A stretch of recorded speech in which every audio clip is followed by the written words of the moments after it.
જયંતિભાઈ કેશુભાઈ ડોબરિયા, ગામ ચારણિયા.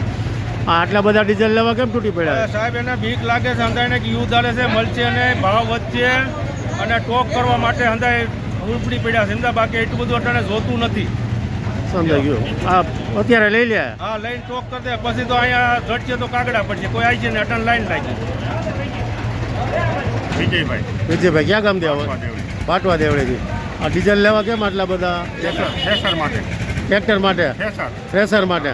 પણ તમે તો રોજ આવતા હો, આજે કેમ અચાનક? હે, હું અફવા સાંભળી? કેવો ને સાંભળી હોય? હું સાંભળી?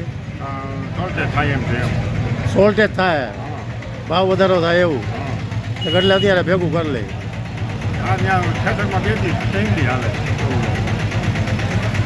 શું નામ તમારું? રાજુભાઈ ગઢિયા. આટલા બધા ડીઝલ લેવા વાળા ભેગા થઈ ગયા, કારણ શું? હા, યુદ્ધના કારણે ધોરણ છે, આ ડીઝલનો જે અછતનો ભાવ લાગે છે અમને, એના કારણે અમે છે ને કે ડીઝલનો થોડોક જથ્થો કરી લઈ તો હમણાં ખેતીમાં કામમાં સારું લાગે ને એમ, એની હિસાબે આવું અમે ગોઠવી છે.